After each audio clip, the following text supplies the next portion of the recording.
चलिए स्टूडेंट्स, अब हम बात करते हैं about energy of electron in different shells in hydrogen atom. यानी कि इलेक्ट्रॉन हाइड्रोजन एटम में जब अलग अलग शेल्स के अंदर अवेलेबल होगा, मान लीजिए न्यूक्लियस है और ये एक शेल है, इसके बाहर हमने एक और शेल बना दी, इस तरीके से कोई तीसरी शेल है, चौथी शेल है, इसको n इज इक्वल टू 1 बोल रहे हैं, n is equal to 2, n is equal to 3, n is equal to 4 and so on. तो हर शेल में इलेक्ट्रॉन की एनर्जी कितनी कितनी होगी हमको पता करना है। फॉर्मूला हमारे पास है -13.6 Z² इलेक्ट्रॉन वोल्ट। ठीक है, तो क्योंकि हाइड्रोजन एटम की बात करें तो Z1 हो जाएगा, और फर्स्ट शेल की जब हम बात करेंगे तो n की वैल्यू 1 हो जाएगी। तो n इज इक्वल टू 1 में जो एनर्जी होगी इलेक्ट्रॉन की वो आप देख सकते हो कितनी होगी, -13.6 होगी। n इज इक्वल टू 2 यानी कि सेकेंड शेल में जो एनर्जी होगी वो -13.6/4 होने वाली है। जब आप इसको सॉल्व करोगे तो आपको मिल जाएगा ये -3.4 इलेक्ट्रॉन वोल्ट चल रहा है। ठीक है, n इज इक्वल टू 3 देखते हैं हम। n इज इक्वल टू 3 में कितनी एनर्जी होगी इलेक्ट्रॉन की, तो वो मिलेगी आपको -1.51 इलेक्ट्रॉन वोल्ट। ठीक है, ये एनर्जी हो गई तीसरी शेल में।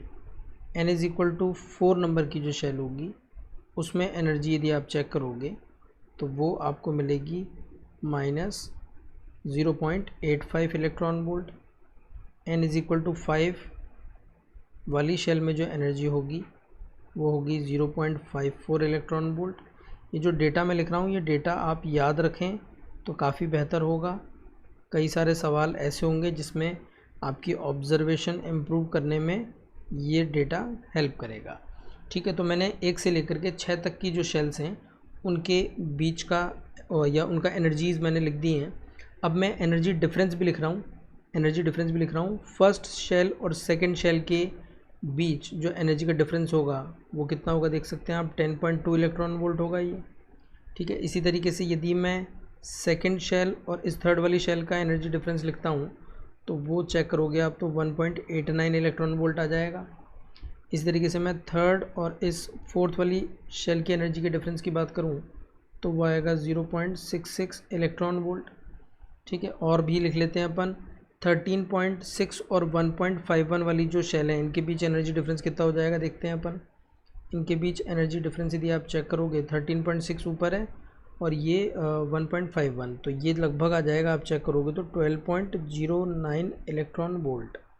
ठीक है, और यदि इसी 13.6 और 0.85 के बीच आप एनर्जी डिफरेंस चेक करोगे ये वाला, तो ये एनर्जी डिफरेंस मिल जाएगा आपको 12.75 इलेक्ट्रॉन वोल्ट। तो आपको 1 से लेकर के 6 तक की सारी शेल्स की एनर्जियाँ याद रखनी है ना। पहली शेल में इतनी होगी, दूसरी शेल में पहली वाली का बाय 4 होगी, तीसरी शेल में पहली वाली का बाय 9 होगी, देन बाय 16 हो जाएगा, बाय 25 हो जाएगा एंड बाय 36 हो जाएगा। तो ये वाली जो एनर्जी है ये और कुछ नहीं है, 13.6/36 है। ठीक है, तो इस तरीके से आप एनर्जी ध्यान रखें थोड़ा सा। प्लस जो मैंने गैप ऑफ एनर्जी लिखा है, जो सब्ट्रैक्शन लिखा है, फर्स्ट वाली और सेकेंड वाली शेल का एनर्जी डिफरेंस कितना है, 10.2 इलेक्ट्रॉन वोल्ट। सेकेंड वाली और थर्ड वाली शेल का एनर्जी डिफरेंस मैंने कितना लिखा है, 1.9 इलेक्ट्रॉन वोल्ट। इसका मतलब सिंपल सा ये है कि यदि कोई इलेक्ट्रॉन ऐसा है, कोई electron n is equal to 2 से n इज इक्वल टू 3 में जाना चाहता है तो उसको मुझे कितनी एनर्जी देनी पड़ेगी 2 से 3 में भेजने के लिए, 1.89 इलेक्ट्रॉन वोल्ट। तो n इज इक्वल टू 2 वाले इलेक्ट्रॉन को 1.89 इलेक्ट्रॉन वोल्ट एनर्जी मिलेगी, तो वो n इज इक्वल टू 3 वाली शेल के अंदर चला जाएगा। ठीक है, तो इस तरीके से ये थोड़ा सा डेटा जो है आपको याद रखना है। इसके बाद में अब मैं आपसे बात करता हूँ थोड़ा सा कि ये जो बोहर का मॉडल था इसमें भी कुछ कमियां थीं, तो उन कमियों की वजह से इस मॉडल को भी पूरी तरह कंप्लीट नहीं माना जा सकता। तो हम चेक कर लेते हैं एक बार शॉर्टकमिंग्स क्या क्या थी। शॉर्टकमिंग्स ऑफ बोहर मॉडल देख लेते हैं एक बार हम। काफ़ी हद तक ये परफेक्ट था बट इसमें भी थोड़ी थोड़ी कुछ कमियां थी, उनके बारे में बात कर लेते हैं, है ना। So first drawback of this model was simply it failed to explain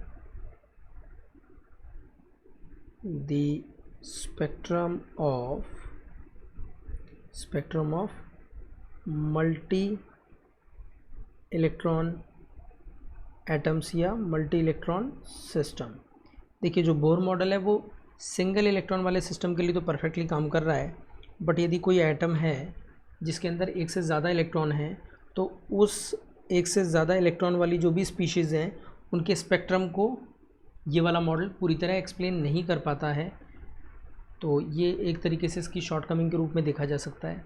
एक और इसकी इम्पॉर्टेंट शॉर्टकमिंग रह गई जिसको थोड़ा सा लेटर ऑन एक्सप्लोर किया गया, and those shortcomings were like it failed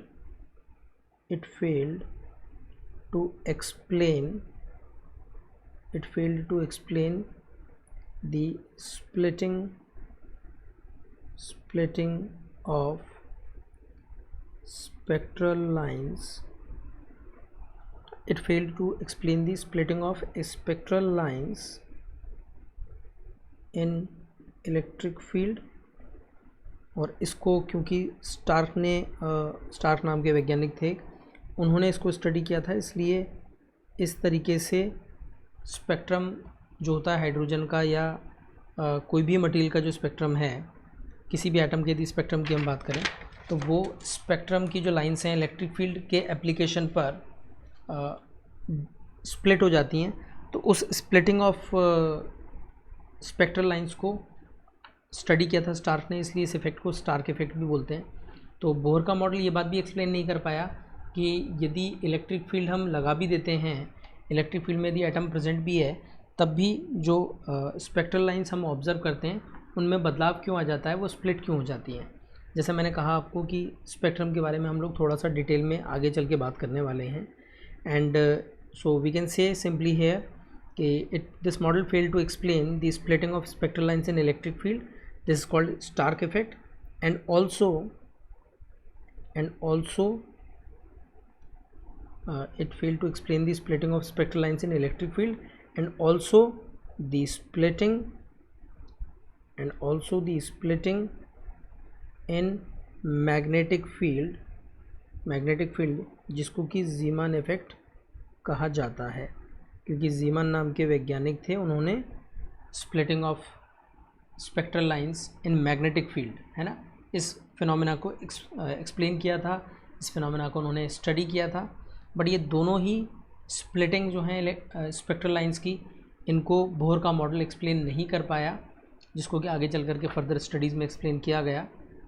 ठीक है, तो ये दोनों शॉर्टकमिंग्स रह गई बोर के मॉडल में। अब देखिए हम एक छोटा सा क्वेश्चन करके देखते हैं, बोर के मॉडल पर बेस्ड है ये क्वेश्चन। क्या क्वेश्चन है देखते हैं।